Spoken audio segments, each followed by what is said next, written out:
Coming up on the 2014 FIFA World Cup magazine, we're in the federal capital, Brasilia. We drop in on Brasiliense, a young club with big ambitions. And we catch up with Romario, the player turned politician doing good work in Rio. But we begin in neighbouring Argentina, whose national team sit top of the South American qualifying group after picking up 4 points from their 2 games in September. 3 of them were secured in a 3-1 victory over Paraguay, for whom Jonathan Fabro temporarily restored parity. But goals from Gonzalo Higuain and this effort from 2-time World Player of the Year Lionel Messi helped keep Argentina ahead of the chasing pack. Colombia, Ecuador and Uruguay occupy the other 3 automatic qualifying berths. In Asia, Japan and Korea Republic are setting the early pace in round 4 of qualifying. Surprisingly, 3-time finalists Australia have yet to win any of their 3 games. The top 2 in each group will secure a berth in Brazil. In the North, Central America and Caribbean zone, Jamaica produced their best performance for many a year when they defeated the United States in Kingston. Rodolphe Austin cancelled out Clint Dempsey's early opener for the visitors before a second free kick, this time from Luton Shelton, secured a 2-1 win for the Reggae Boys. The USA got their revenge in Ohio 4 days later, but both teams are looking good to qualify for round 4. There was no action in Africa in September, but in Oceania, New Zealand defeated New Caledonia and the Solomon Islands to take control of that group. The winners will advance to the Intercontinental Playoff next year. In Europe, 2010 runners-up, the Netherlands have made a perfect start to their bid to reach a 10th FIFA World Cup. A 2-0 victory at home to Turkey was followed by this 4-1 win in Hungary. Bruno Martins, Jeremaine Lens and Klaas-Jan Huntelaar were all on target for Louis van Gaal's new-look team. Finally, in Brussels, Belgium's Guillaume Gillet scored arguably the best goal of a busy night of qualifying action to rescue a point against Croatia. Belgium haven't reached the final since 2002, but with this squad, qualification is a real possibility.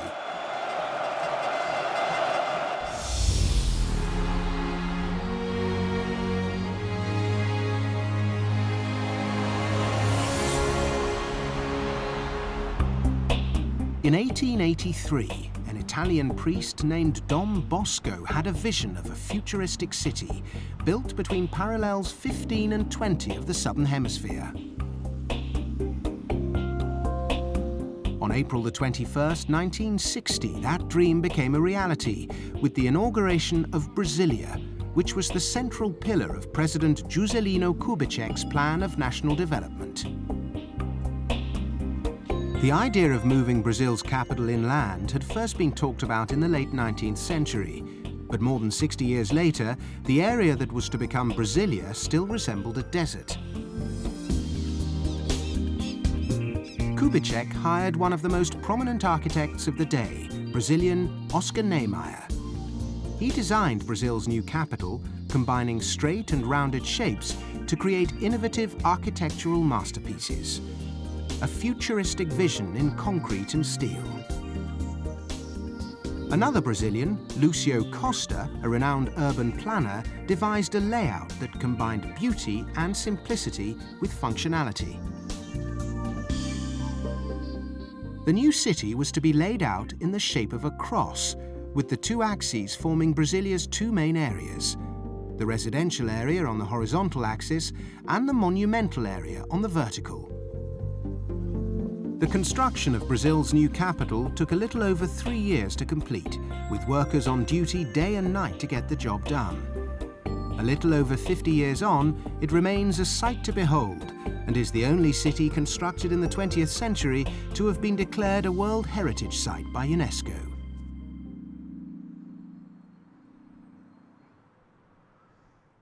Brasilia's skyline does still change from time to time, and the new Estadio Nacional has certainly caught the eye.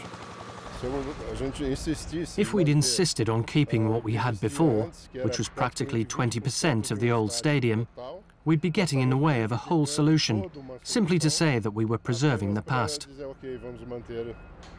The foundations were already very precarious, because the old stadium was practically abandoned over time, and so the structure was suffering.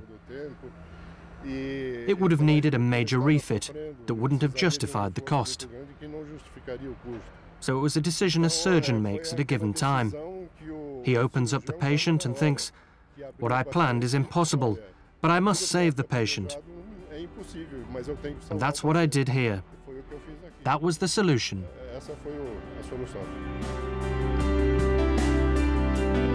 It wasn't an easy decision for Eduardo de Castro Melo to make, as it was his father, Icaro, who designed the old stadium, the Estadio Mane Garrincha, which was knocked down to make way.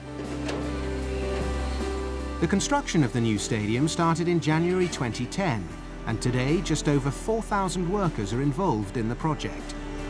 The goal is for the National Stadium to be the first football arena to be awarded the LEED Platinum Seal, a maximum sustainability certificate that is internationally recognized. In layman's terms, the stadium is constructed almost entirely from recyclable or recycled materials.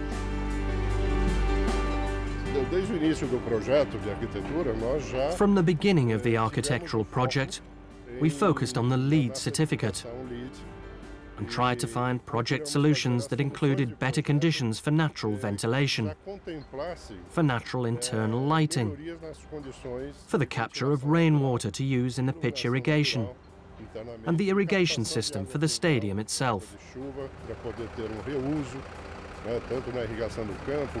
We also needed to reduce the use of electricity, because a stadium of such dimensions requires a large quantity of energy. But we found solutions which will enable us to decrease the money spent on air conditioning, thanks to a perfect natural ventilation system. We also have sun protection cover to avoid overheating the interior, and we use high-efficiency lighting that offers better performance at a lower cost, thanks to lower energy consumption.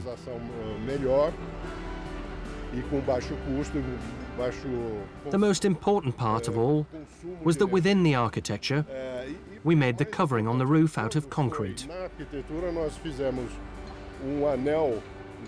It's 1 kilometer in circumference and 22 meters deep, and will be entirely covered with photosensitive panels, which will generate 2.5 megawatts of energy for the stadium. Not all of this energy will be used, so part of it will be passed on to the local network to be utilized by the city. So with all of this and much more, we managed to get a number of points towards the LEED seal that gives us means to apply for its top-level certificate, the Platinum, which requires over 80 points. We have the potential to get 87. The 70,000 all-seater stadium is due for completion later this year. It will host the opening game at the 2013 FIFA Confederations Cup, as well as 7 World Cup matches 12 months later. In this city of modern architectural treasures, the Estadio Nacional is set to be the largest and most popular of them all. During the World Cup, visitors to Brasilia, the Federal District's state capital, will have the opportunity to enjoy more than just the architecture. They will see one of the youngest and most modern cities in the world. But apart from that, it's a city that also offers services of great quality. There are many sports facilities as well as adventure sports. Our central region is in close proximity to other important areas of Brazil with different characteristics, such as the tropical wetland, the Pantanal, and areas of adventure. Our people are welcoming, very hospitable, so showing that to the whole world will certainly increase the possibilities and the desire for people from across the globe to get to know Brazil.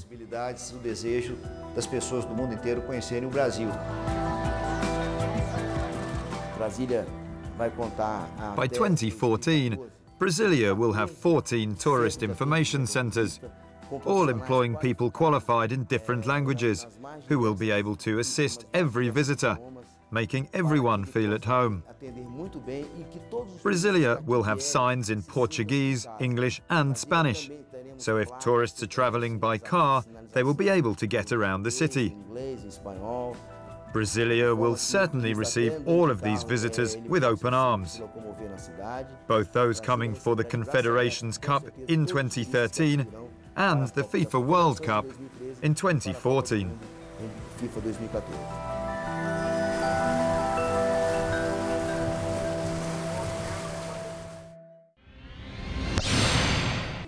In 2009, with Brazil's World Cup still 5 years away, Ana Chavez came up with the idea of using the tournament to broaden the horizons of Brasilia's youngsters. With government backing, her dream became a reality. The project is being developed in 8 schools. We have 35,000 students in those schools and about 700 teachers and staff. There are around 800 students involved in the project, and our goal is to achieve 2,014 students by the time of the 2014 World Cup. We offer lessons in English, French, Spanish, German and Japanese twice a week, sometimes 3 if they're doing the advanced course. Over the next couple of years, these students will work as volunteers in Brasilia in the lead-up to and during the FIFA World Cup.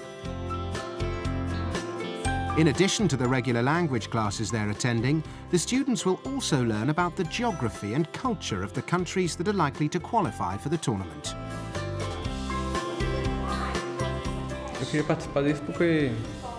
I wanted to be a part of it because I'm interested in helping people. And I don't want our visitors to feel at a complete loss here in Brasilia. I also like talking to people. And I think I have the qualities needed to do this job, of guiding tourists and of showing off the culture of Brasilia. I got very interested in the initial idea of the project bringing knowledge to the students outside the classroom. For me, that's very appealing. I hope to gain some professional experience dealing with foreign visitors and to improve my language skills by giving information on how to get around. They adore it. They come voluntarily. They like to be part of this project, and so do the teachers. The project gives the students lots of information because they don't have access to this type of data during their normal lessons. They are students who would not normally get the opportunity to study a foreign language or any of the other aspects of this project for that matter. They don't have the financial means to travel abroad, to experience other countries and cultures.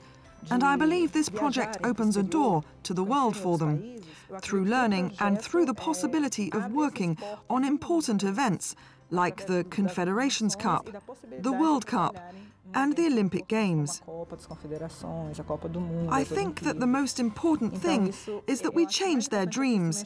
We allow them to have bigger goals and hopefully achieve most of them.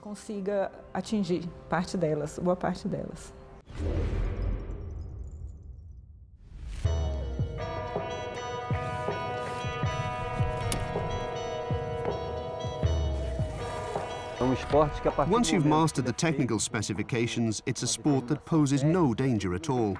It's something beautiful, something worth trying.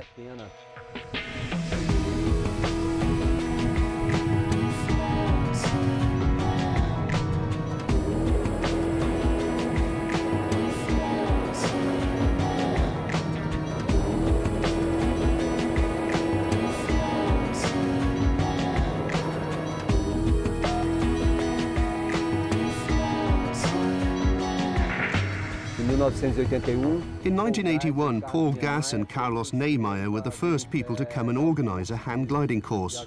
Since then, hand gliding has taken off here in Brasilia. We've many tournaments and we've even hosted global competitions. It really is worth coming to see this place. In the months of June, July, August and September, the flow of air is very strong, so the thermal winds are ideal. This is why our city is one of the best locations for hang gliding anywhere in the world.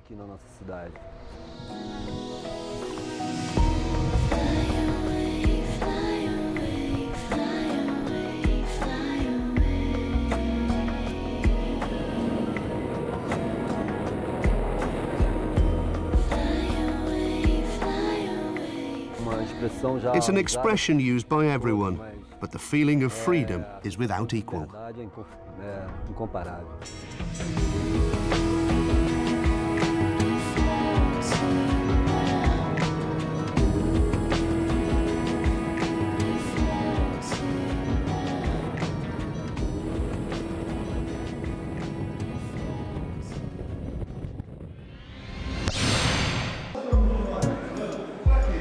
The National Congress in Brasilia is home to the parliamentary body of Brazil's federal government. There are more than 500 representatives in the Chamber of Deputies, and it's their responsibility to represent the people in their state. Among the deputies are one or two familiar names and faces. The football kits have been replaced by shirts and ties, suitable attire for the many meetings and debates. Brazil needs to have people like Romario, Bebeto and myself, people who can also think. I knew many people would vote for me because of all the things I've done in my life, for my past, but I never imagined I would get so many votes, ending up amongst the top 5 in my state. It made me very happy, but I was also aware of the size of the responsibility that I have, which is not just about what I believe in and what I want to do in politics. My whole life has been full of challenges, and this is another one. Winner of the Copa Libertadores in 1995, former Grêmio goalkeeper Danley was elected to Congress in 2010 to represent the people of Rio Grande do Sul. The 39-year-old won his seat in the Chamber of Deputies after securing 170,000 votes. That's a record number of endorsements for a sportsman.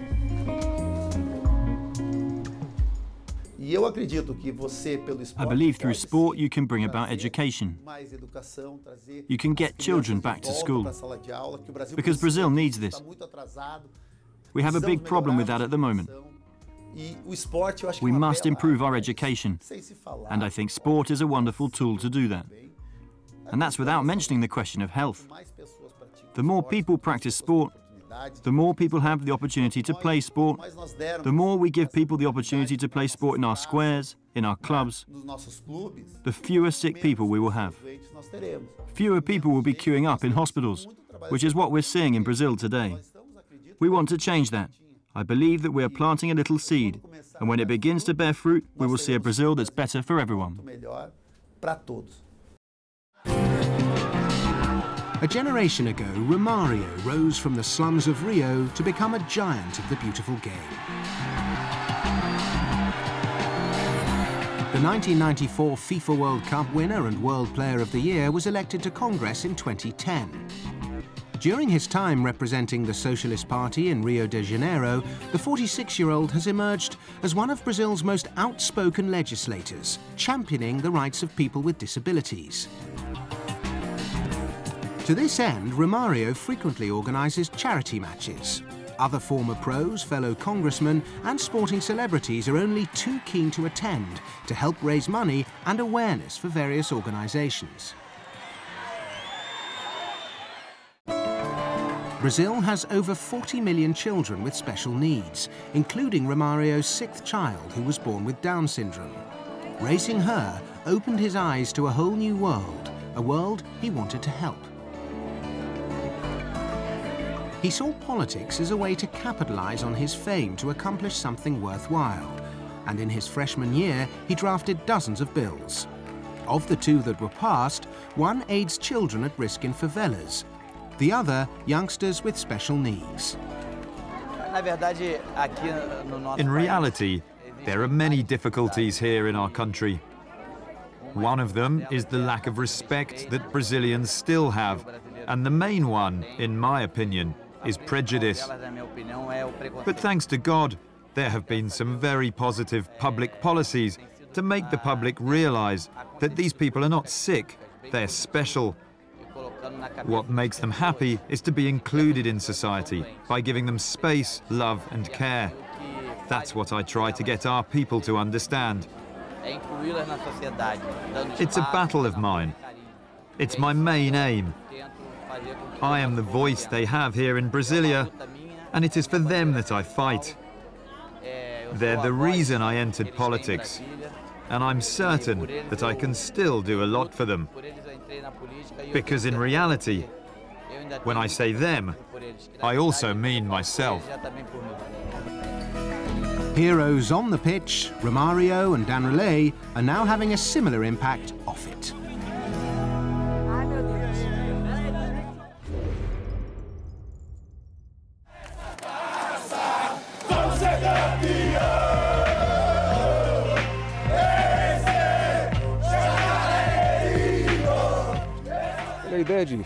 The idea of setting up Brasiliense was born in 2000 after we concluded that Brasilia, although a city with 3 million inhabitants and the biggest income per capita in Brazil, did not have a team that represented the city on the national stage.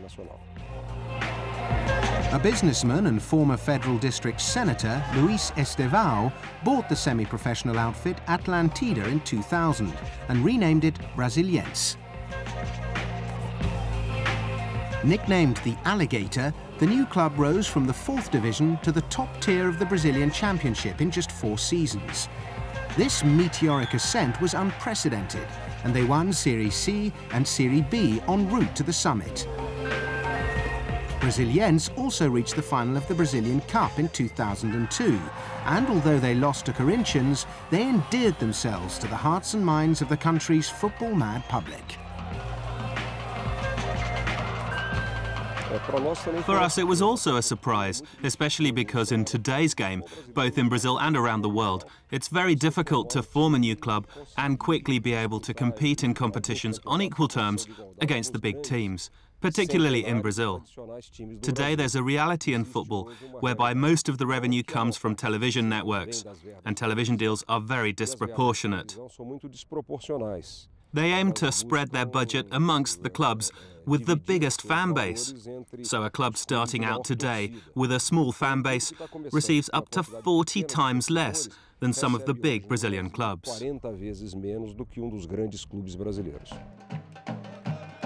Brasiliense's stadium can hold up to 32,000 fans, but on average they only manage to get 1,000 or so through the turnstiles. Why is that? It's because those teams that were founded 100 or 120 years ago came into being when there was no television.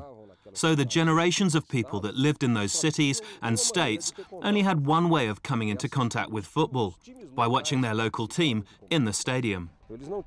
They didn't have access to games in Rio de Janeiro, Sao Paulo, Minas Gerais and Rio Grande do Sul. So they ended up emotionally involved with their local team. Brasiliense was born in the globalized era, in the era of live transmission. So it's evident that it's very hard to form a fan base because today's supporters have access to every team in Brazil and the world at large because of television and the internet.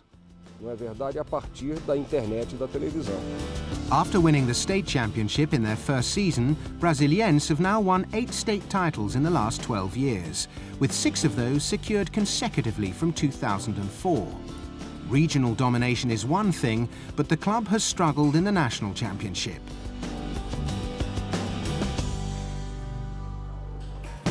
Since 2005, the club has endured a slow decline, and they're now playing in Serie C, a far cry from the heyday of seeing tens of thousands of fans in the stadium when Brasiliense was competing in the top division.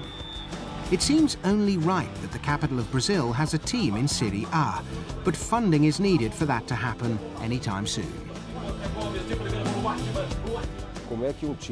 How can a team with an annual budget of $1.5 million compete against clubs with budgets of $150 million?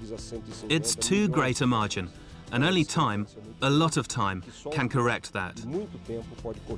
The greatest challenge is to keep Brasiliense going. We'll probably be in debt for the next 30 to 40 years. But we're working hard to attract a generation of Brasiliense fans. This generation is now beginning to watch football. And once that support solidifies, Brasiliense will become an important club. This will be possible.